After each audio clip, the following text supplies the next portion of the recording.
Is your family tree a mystery? Are you fascinated by genealogy?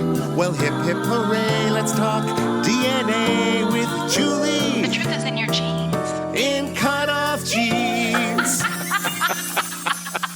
Welcome to Cut Off Genes, the podcast that helps you find your truth using nothing but DNA. I'm Julie Dixon Jackson, and I'm a genetic genealogist, henceforth known as a Gen Genie. And I am Richard Castle, the producer and co-host of the podcast. How's everything going, Julie? It's going. It's spring. Spring has sprung. Spring has sprung. It's kind of dreary today, though. You know what's springing right now? Do tell. My niece is having a baby as we speak. So I'm very, very excited. Finally. She was ready to pop like a month ago. She wasn't. She was so worried about having a baby on 420, which I don't think is a big thing, but whatever. She didn't. Oh, my daughter would love to have a baby on 420. Are you kidding me? So she sent me a picture, like a selfie last night from the hospital, because I think they're going to induce labor today. And she's like, with her thumbs up, like she's ready to do this and ready to get this baby out. Yeah, I can't wait to meet my new niece. Yay! And the other one's a nephew? Yes, or a nephew. Or are they two nieces? Okay. Yes. Oh, perfect. And did I tell you she's naming the middle name of her daughter will be my mother's name?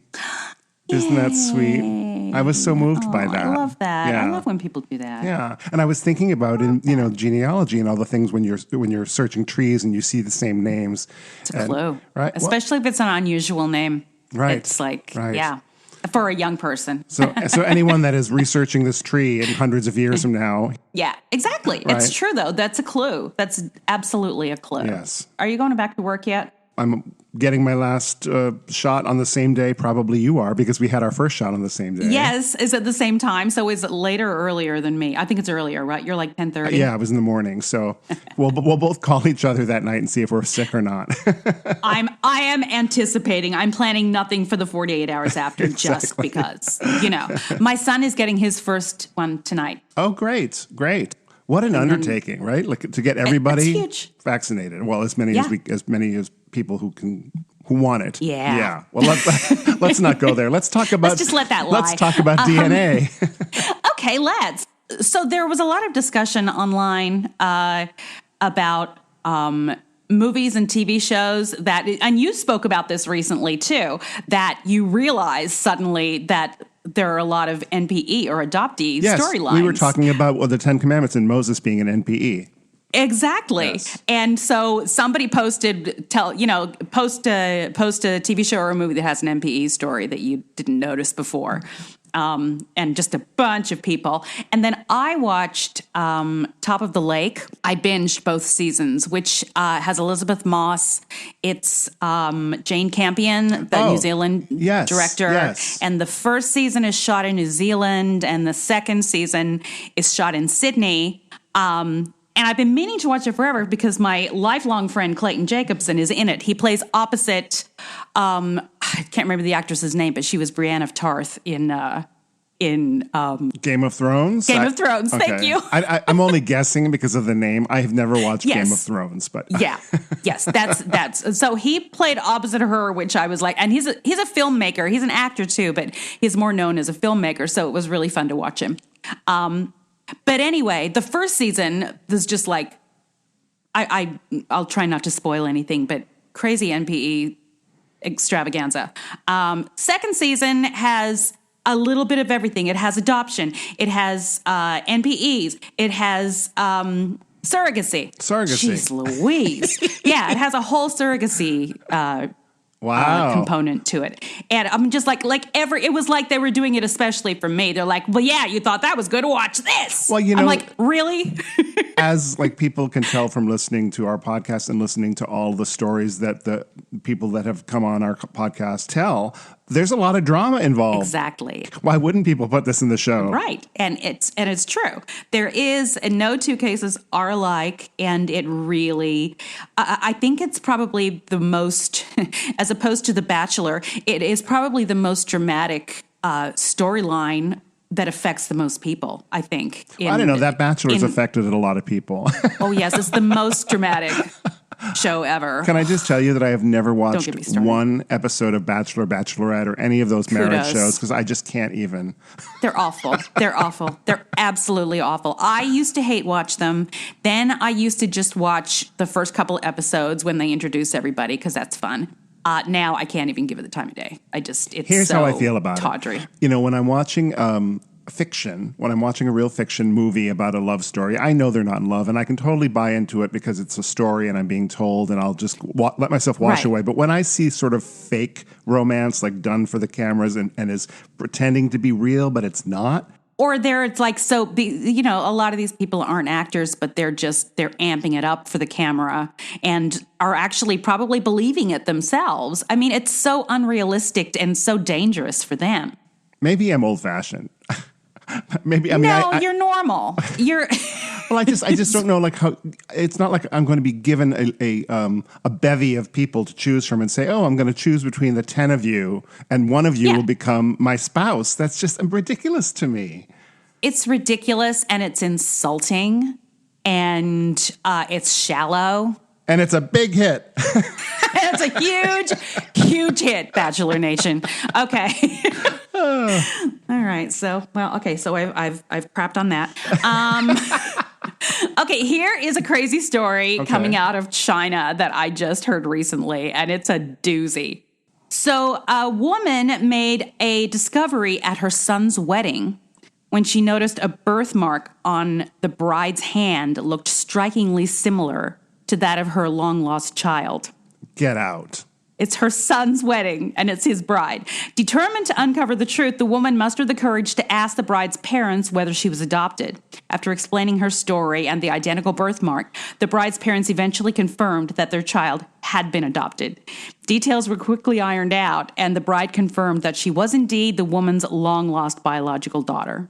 Oh, dear. It turns out she went missing as a child and was picked up by her adoptive parents on the roadside some 20 years ago. The wedding could have been called off at this point. Yeah. You would think so, right? Yeah. But the woman also revealed that her son, her now daughter's groom, was also adopted. So it was okay. Yeah. So they weren't really related by blood. No, not at all. But what are the odds of both of those things? First of all, China is one of the most populous countries on the planet, right? Indeed. Right. And so for like what the odds of a sibling match happening are pretty, Especially with so many girls being given away. right? So, and the odds that at the wedding you would notice a birthmark on a hand. Yeah, didn't she? I mean, hadn't she met her before? Hadn't she shaken hands with her once before or something? Right. Had they never had Right. dinner? Did they not meet until the wedding?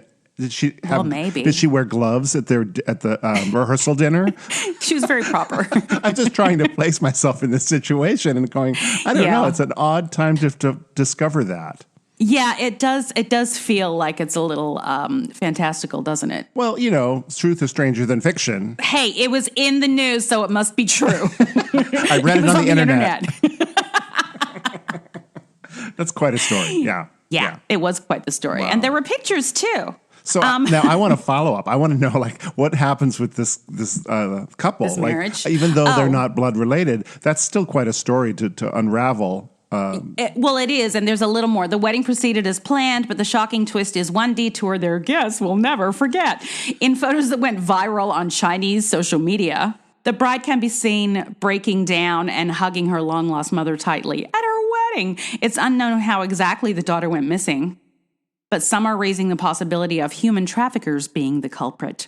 It's also unclear whether the woman's adopted son, now her son-in-law, will be searching for his own parents. That's kind of a no-brainer, except China. They don't have DNA testing, so. That's right. So it's a lot harder. Wow. Yes, China, where you still have to look at birthmarks to find your family. Isn't that's on, I think that's their new slogan. Yes. Come to China. Look at the birthmarks. Come to China. Stay for the birthmarks. Save the birthmarks. Compare birthmarks with us. Oh, Lord. Okay, so I have quite a few from the trenches stories today. So I think maybe we should take a break now so that we can get to them. Let's do that.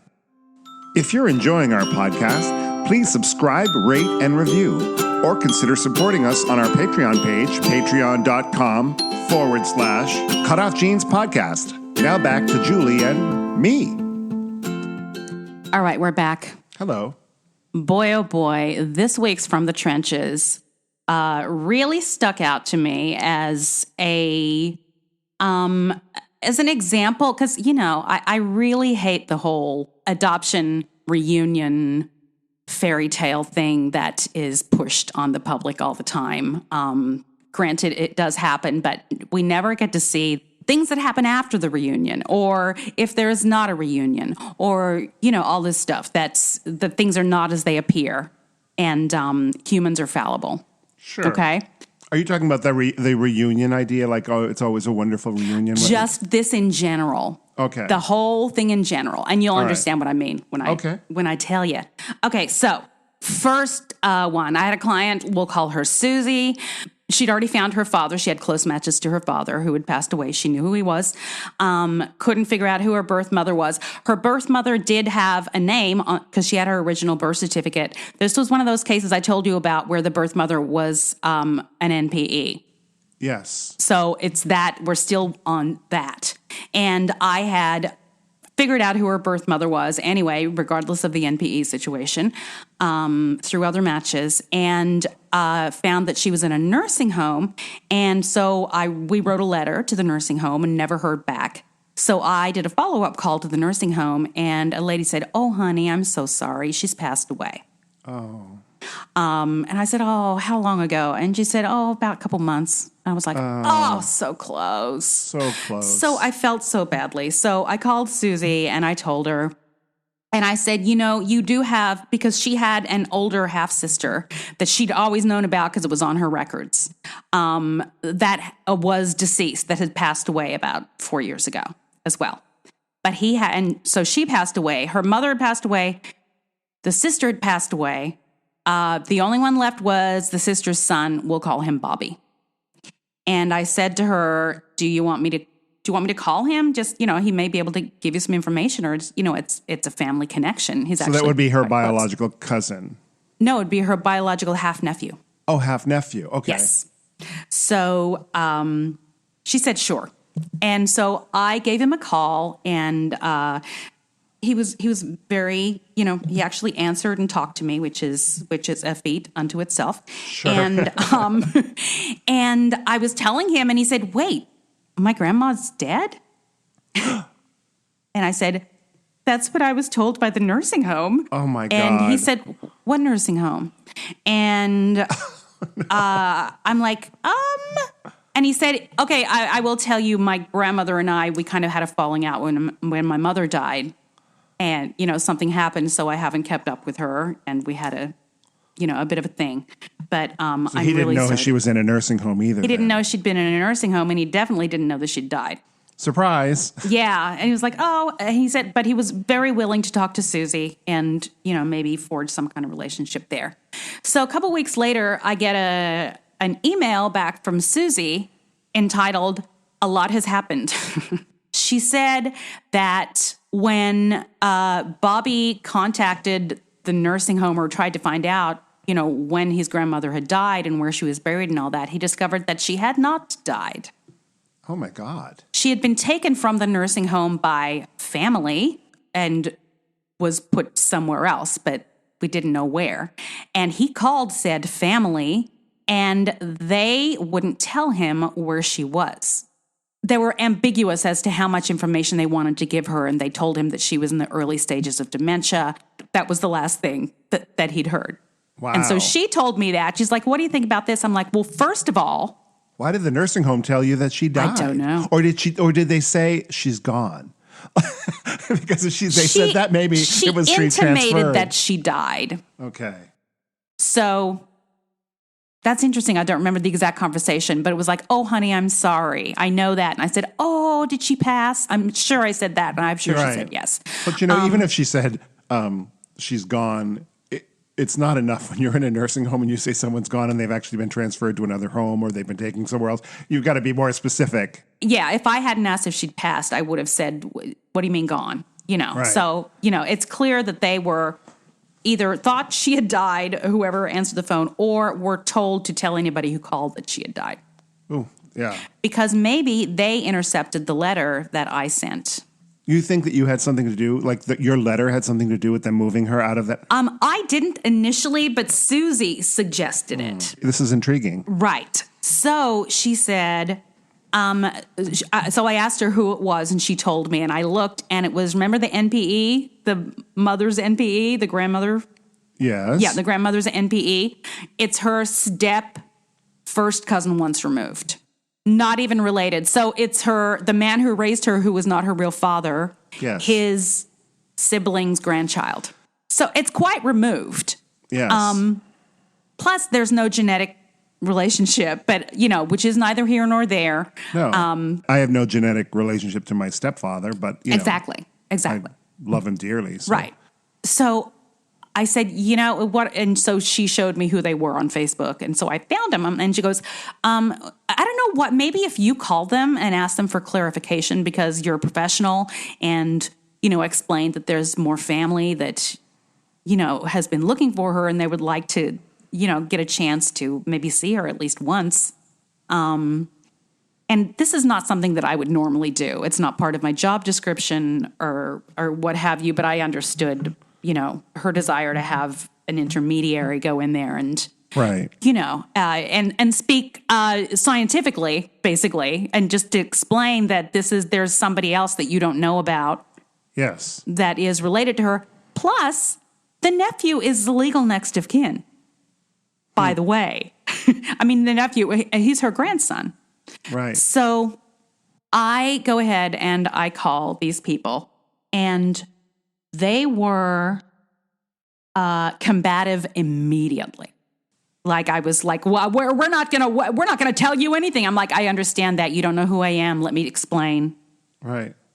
And the more I tried to de-escalate, the more combative they got. And I was explaining, I said, so, he is the next of kin, and he seems to feel like you don't want him to know where she is. And they're like, we told him exactly where she is. I'm like, okay, well, that's not the information I got. But he has an aunt that would also like to see his mother. They're like, we don't know about an aunt. I'm like, well, she had a baby in 1965, and and I was hired to find out who her mother was, and it happens to be... So you're talking about your client. Yes, and it happens to be Margaret, who was the mother who was not dead. And they were just like, the more I tried to be calm and explain the situation and tell them that I was not a threat, the more combative they got, and they eventually hung up on me. Wow. Very strange. I'm sorry to hear that. At the same time, there's a lot of scams involving the elderly. I have been through this. This with my father. And it's a very muddy situation, and people lie. And right. I don't know the whole situation at all. I was just trying to soften everything and explain and give them facts. Right. And but they didn't want to hear facts. It sounds like you waded into a deeper pool than you were expecting. There's a lot going on there. Absolutely. Yeah. But I just called her back and said, this is what happened and this is nuts. But they said that they told him where she is. And now you don't even know who's lying, right? Like who is Right. So he called back and actually came back with an address of another nursing home. And I checked it out. It looks like a decent nursing home. And it's about an hour and a half from my client. She goes, should we just write another letter there? I'm like, how far are you from there? She said like an hour and a half. I'm like, if it were me, I would drive down there and walk in there. Right. Because I want to see that woman's face. And this may be the only chance I get to do that. I'm with you. Yeah. I mean, I don't know how it is with COVID and everything, whether they let people in. Oh, that's right. That's right. But anyway, that's where we left off. And that was nuts. Wow. So unexpected. And just when you think everything is has a nice little bow on it and you can put it away and mark it closed. and it is closed for me, frankly. But every family has their skeletons and their issues and whatever, Mm-hmm. you know, even if there aren't skeletons, just issues, right? As far as how they feel about their family members and, you know, past fights and slights and things like that. So Yeah. you don't know, again, who was lying. Absolutely. The nursing home told you she was dead. Absolutely. The nephew says, oh, no, she's not dead, and I don't know where she is. And then the other family members won't tell anybody. So who's lying, you know? Who knows? Who knows? I mean, Susie happens to be a counselor, but I feel like she's got a good grip on it, and she was thinking about what to do next when I. Do you think she's going to tell you if she goes down to that nursing home? I think she will. I think she will. Like, Yeah. I mean, I know that your job is sort of done here. My job is done, but I would love to know what happens. Sure. Come on, who wouldn't? So there was that. That was one thing. Here's one. Here's a case that I just got this week. So I was hired to confirm a lady who is 92 years old. Her name is Gloria. That's not a real name. She believes her father was an NPE. Okay. So she believes her grandfather was not who she was told it was. And they had actually hired another company to look at the DNA and figure it out. And they came up with who they thought it was, who they thought her grandfather was. But for some reason, they went to us as well, and they wanted us to confirm it. Like a second opinion? Yes.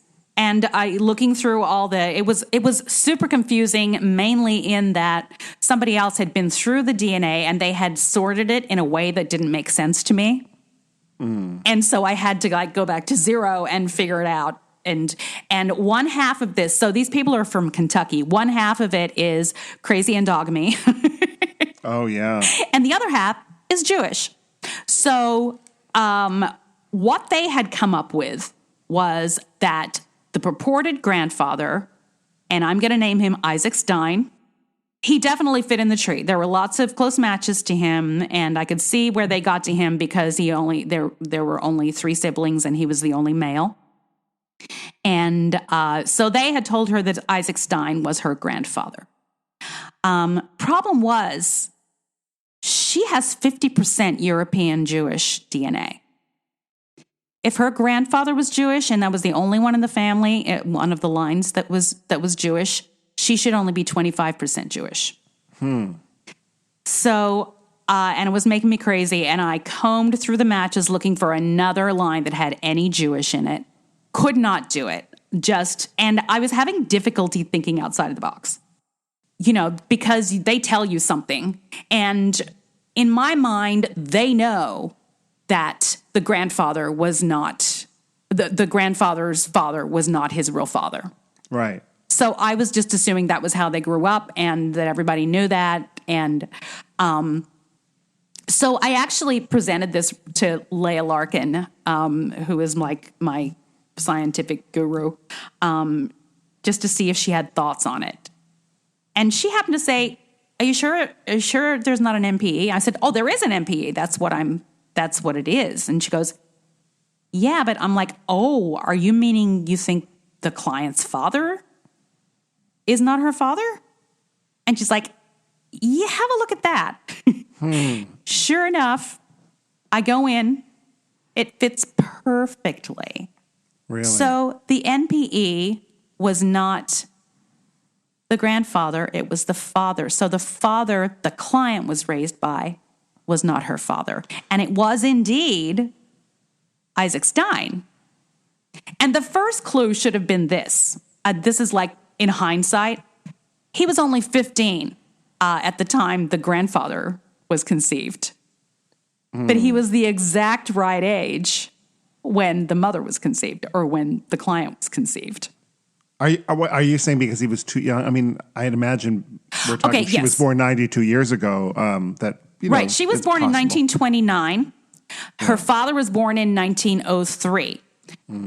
Isaac Stein was born in 1885 or something like that, late 1880s. So he was very young, obviously still capable of fathering a child. However, he was from a state not close to Kentucky. Oh. So how did he get to Kentucky when he was that young to knock up some lady? he was a traveling salesman. And I was like, that's really young to be a traveling salesman. But, somebody suggested, well, maybe he was traveling with somebody as a trainee or something. Right. But 1928, he was definitely the right age to be a traveling salesman. And it completely explains the 50% DNA, Jewish DNA, and it explains that's why only this one line, because this one line interjected a little higher. Are you saying that her birth father was what she thought was her grandfather? Yes. Or what she was told was her grandfather. So this other company gave her, and I will say, I'm not going to name names, but this is the third case that I've gotten after they've been to this company that has been wrong. And that's here's a worry. the thing. Like what you started the story with was about that you sort of just go on the assumptions of what your client tells you. Mm-hmm. But this is sort of a story that says you have to really start from square one and assume that you know nothing. Like literally look at the DNA and let that tell you. Exactly. So, but I thought it was just going to be a really quick, like, hey, let's check this out. Let's, that fits. Okay. All right. But you're absolutely right. And I need to, I'm concerned that this company keeps giving incorrect information. Actually, it's one person from said company that I've heard of, and it concerns me. She got another couple cases that I fixed wrong, and that's a concern. So, that is a concern. You know what's interesting though is you've heard the story many times of like, I found out that my mother was actually my grandmother, and it was only because my mother was too young and they didn't want her to say, they wanted to save face. And so she was raised as your sister. But you very seldom hear about a father being the grandfather. You know what I mean? And you know what? And in hindsight, I don't think they were told that it was the wrong grandfather. I think they just looked at the DNA and said, where does this Jewish come from? And that was how they figured out that the one name that she was raised with was not her name, but they had it in the wrong generation. You know what I'm saying? Yeah. So they were half right in that they had the right person, but they weren't thorough enough. Right. And they closed the case based on that. But without looking at the 50% DNA that the client should not have. But still, the client thought that her grandfather was her father, and she did not know that. Well, she didn't. She wasn't raised with him as her father. She wasn't raised with him regardless. He was just like a passerby. It was just in a different generation. So, in hindsight, I don't think they knew anything about any misattributed parentage in the family until they looked at their DNA. I see. Then they went to this one company, and this one company did kind of a half-assed job to explain it, except for they used the wrong grandma stepping out. I mean, they used the wrong mother stepping out. So it wasn't the grandmother that had slept with the salesman. It was the mother who had slept with the salesman. I see. Does that make sense? Yes. This is like this traveling salesman thing sounds like an old joke. I know. But I guess it's a real thing, right? I know. And I think he was like an encyclopedia salesman. He brought more than knowledge to that home. Oh, yes. Yes, indeed. Well, I'm going to have to ponder this whole thing on our next break. Okay. I guess we're going to take it now, huh? Yes. All right. Thank you for listening to Cut Off Jeans with Julie Dixon Jackson and Richard Castle. You can support us by going to patreon.com/Cut Off Jeans podcast. Now, back to the program. Okay, we're back. This week's Epic Odyssey, I'm really excited about. This is BK Jackson, who is the founder and editor of Severance Magazine, which is an online magazine. She'll explain a little more about it, or describe a little more about it, because she'll do a better job than I can in the interview. And she obviously has a background before becoming the editor of this magazine, and she's going to tell us about it. So let's have a listen. Hi, guys. I have on the line BK Jackson from Severance Magazine. She is the founder and editor of Severance Magazine. Hi, BK. Thanks for joining me on this technically difficult day. I'm glad to be here. I mean, we've communicated before by keyboard, but it's kind of nice to have voice to voice. It is, even though we're both a little not very technical. Well, I'm not very technically. We're challenged. We are challenged, and we'll admit it. Yes. There's no shame in that. Yeah. So, BK, Severance Magazine is an online magazine, correct? Yes. That is focused on and for and about adoptees and NPEs, or is it specifically focused on NPEs? No, it's everybody who's ever had any connection to a genetic identity. Oh, okay. Issue. Cool. Yeah. Cool. Donor conceived, adoptees, everybody. Great. All right. So what I would like to know is what happened in your life that brought you to publishing Severance Magazine. My story. Yes. Well, I guess we call them epic odysseys here, by the way. Yes, and indeed they are. Yes.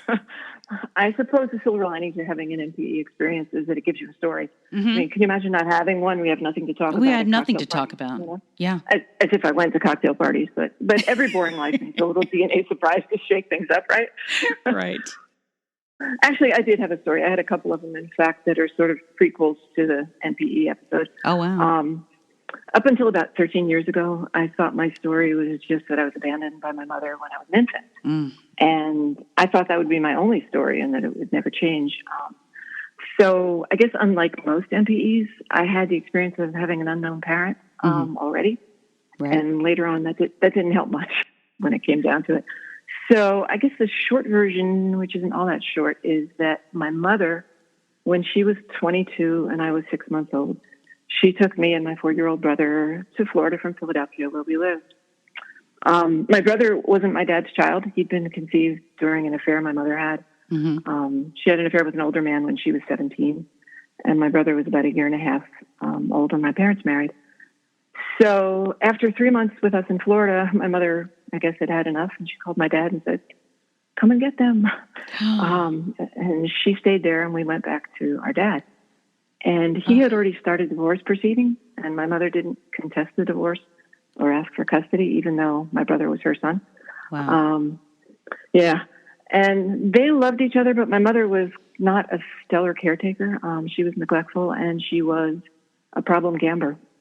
She preferred the horse races to changing diapers and, kind of adult things. Yeah. So in the rare times when my dad talked about her, he was quick to say, she wasn't a bad person. She was just a very troubled person. She had a traumatic youth, an alcoholic father, a mother with schizophrenia. Wow. Her mother was institutionalized many times for many years in some really sketchy, scary places. So people tried to convince my dad that he shouldn't raise us on his own. Would be no shame for him to do that. But he immediately adopted my brother before my mother could change her mind. And he did what he had to do to take care of us. And my mother came back to Philadelphia for the finalization of the divorce, and she and my dad almost got back together. They kind of hooked up again. Wow. He never learns. Apparently not. Yeah, he was soft touch. They got together for, days or maybe at most a couple of weeks. And I guess it didn't work out because she pretty quickly went back to Florida. And the last time I saw her, I was 1 year old. That's when the divorce was final. And I have absolutely no memory of her, although strangely enough, I can remember the last day that we saw her, even though I don't remember her. But you don't remember her specifically. Wow. Right. And from everything I understand, you shouldn't be able to have that kind of memory when you're a year old. But you know what? I have memories like that too. I have memories of being less than a year old. Yeah, I have a couple very specific ones that there's no way anybody told me about it because I was by myself. But I was able to describe like the floor plan of the house we lived in. Yeah. Very vivid. Yeah, exactly. Yeah. Wow. That's exactly it. Yeah. So what happened next is a little complicated and it's kind of hard to summarize, but before my mother disappeared for good, my dad he heard from her at least one more time, not too long after the divorce. And it turns out, big surprise, she'd gotten pregnant. And there's a story that's too long here to tell, but the upshot is that she ultimately asked him if he would sign to put the baby up for adoption. It was a girl. And he was over his head already with the 2 kids, and he signed the papers, and that was it. And we never heard from her again. From there, I grew up never having any idea what happened to her or who she was. And when I was a kid, no one talked about her. She was a mystery. And as you can probably imagine, I obsessed over her Yes. and her absence forever. And growing up and into adulthood in the days, I'm old, but this was in the days before the internet, I tried to search for her, and I tried to search for the baby who'd been adopted. And over time, I came sort of more interested in finding a baby, but I didn't have any luck. Until 13 years ago, when completely by accident, I discovered an obituary from my mother. And I found out that she died just 2 years earlier. Oh, wow. And by discovering the obituary, and I guess this leads me to the next prequel, I discovered that she'd had 6 other kids. She kept them. She raised them. Yes, my brother and I were expendable, but she kept them. Oh, my Lord. So I got a whole new family in middle age, and most people can only do that by having grandchildren. Yeah. And as you can probably guess, my new brothers and sisters, they didn't know about us. And it's funny, I guess learning a little bit about her through them didn't satisfy my curiosity, and I always needed to know more. And I researched obsessively, and I found all sorts of, relatives and documents. And I found an 80-page medical record from one of the psychiatric hospitals where my grandmother had been incarcerated. It had so much information. I don't know if that's what it's like for you. If I remember right, it's been a while since I heard your story, but I think, didn't you have access to letters from your father? Yeah. Yeah. Yeah. I have like a year's worth of letters from my father to my grandfather. Yeah. That was amazing. I can only imagine. Yeah, I would think that you can relate, and I can understand what that must have been like for you to try to develop a picture of someone even, Yeah. So I got to know a lot of family stuff, and I got to know my siblings really well, even though they all lived far away. And they were in Florida where she had taken us. And one of my sisters and I, the one I'm kind of got to know best and got to know first, we kind of joined forces to try and find that sister that had been given up for adoption. And at some point we did a DNA test. And this was back when autosomal testing was pretty new, and we had no idea what we were doing. And when there was no close match, we kind of didn't pay any attention to it after that. And, I noticed my ethnicity results. They were strange, but, like I said, this was early on, and the tests weren't that sophisticated. Right. And it showed that I was what they labeled as, I think this was Ancestry. They labeled it as Greek and Italian and English. And I knew my mother's family was English, so that made sense. And I had been told by a cousin that my dad's family, who were Russian Jews, were actually Sephardic. So I thought, Greek Italian, oh, that makes sense. Iberia, it was the first of a lot of mistakes. But I didn't think of it anymore. So my siblings and I, right away, we started having annual reunions. We'd all meet up, and all the brothers and sisters and their kids. And some of them would come up from Florida for weekends at Christmas time. And we'd talk about our mother and how crazy she was and try to piece together some kind of history. And during one of these conversations, one of my sisters-in-law commented that there wasn't a lot of resemblance among the other 6, and that she thought some of them might have different fathers. And it was true. There wasn't a whole lot of similarity among any of us, but I don't think any of us took it too seriously. But it came up. Every time we got together, she'd bring it up. And finally, 5 or 6 years later, it got under my skin, and I began to wonder whether my father was really my father. And I didn't think too seriously about it. I had dark curly hair. He had dark curly hair. I was knock-kneed. His knees were deformed. I never thought I was adopted. Were you about to say his knees were deformed? Yeah, they were. He had this, my whole father's family, they had this deformity. He called it the family knee. And he was like, he could bend his knee, and he could float a plate on it. He had this flat knee. And I didn't have that, but I'm really knock-kneed. And so I always thought, no way, I'm not his kid. Oh, right. You have a trick knee too. Like him. Right. Yeah. I'm nothing like him at all, and I never felt like I belonged in his family, but there were always those two things. So I never really thought he wasn't my father. I mean, I knew it was ridiculous, but I couldn't stop thinking about it. And he was 90 at the time, and he was just beginning to kind of go into the slide toward dementia, but he was still there.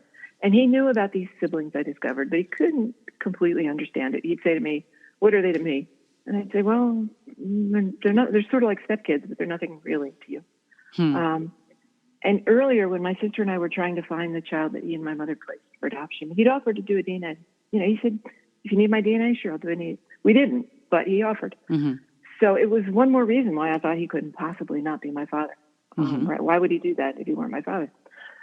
So at this point, I finally asked him to take one. I didn't tell him why. And no surprise, he wasn't a match. His ethnicity was 100% Ashkenazi Jewish. Oh, wow. And mine, which was now updated, was half Italian and half English. So I had solved the mystery of my absent mother, halfway through my life, and I'd found all these great brothers and sisters, and I learned tons about my maternal family history. And now all of a sudden I had the realization that I never knew either of my genetic parents, and a whole new mystery to solve, who was my father. So at this point I did what I hadn't done before. I looked at my matches. I really looked at them and their trees, and they were all from Sicily. I was seeing names like Giuseppe and Antonino and Giovanni and Vincenzo, and thinking, what the hell? It was all so strange. Yeah. And only then did I look at my sister's results carefully. And I know you're 12 steps ahead of me. I discovered that her father wasn't her father either, which was kind of awful because, I pulled the rug out from under her by telling her that her mother had this past that she didn't know about. And now I was telling her that her father wasn't her father. Yeah. Yeah. So it happens so much more often than we thought. Yeah. And it's like this collateral damage, I guess. Yeah. So my sister-in-law was the one who had said that the other brothers and sisters didn't have the same father.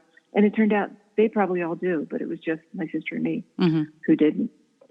So needless to say, at that point, I had to find some biological fathers. Not just for me, but for my older brother and my new sister. Wow. So I had to start learning. I wasn't a gen genie by any means. I didn't know anything. I didn't know what a centimorgan was. Right.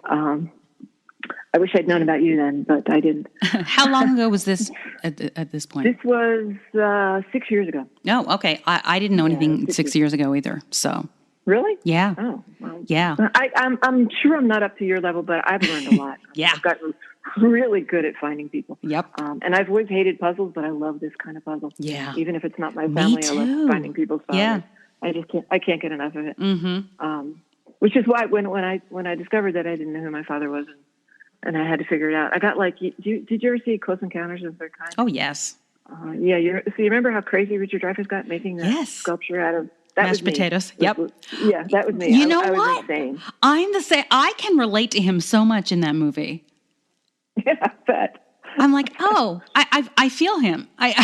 Everybody else thinks he's crazy, but I get it. Yeah. Yeah. Exactly. They think they're nuts. That's exactly how I felt. Yeah. But I started learning. I started learning, and I read everything I could, and I joined DNA Detective and all that. And first, I found my brother's father, which wasn't as hard as the others because I'd always known a last name. And in fact, years before, I'd found that last name, but I couldn't prove it. So I proved it, and then I went and found my sister's father, but it took more than a year and a half to find mine. And when I did, it turned out he died 17 years earlier. So I didn't get to meet him, but I did get to find lots of cousins. Okay. So those are the prequels in the story, which I guess it makes this last thing I'll tell you something of a sequel. All right, and we are going to leave it at that classic cliffhanger. Thank you, BK. Thank you, BK. Thank you so much for being so gracious to talk to me, and I can't wait for the guys to hear the rest of the story. And until then, I am Richard Castle. You can follow me on the Twitter at Castle Songs or also Instagram at Castle Songs. And you could visit my website, richardcastle.com. And I'm Julie Dixon Jackson. You can find me on the Twitter at Jules Jackson with 2 O's. Find the podcast on the Twitter at Cut Off Jeans Pod. Find the Facebook page, join, answer some questions. It'll be swell. If you'd like to talk to me, or if you'd like to hire me, or if you'd like to make a complaint or an observation, please write me at julesjackson@cutoffjeans.com. I certainly would have left out the complaint thing, Julie, but okay. You got to be real here. Not everybody's happy. Why don't you tell them where you could find the truth? The truth is in your jeans.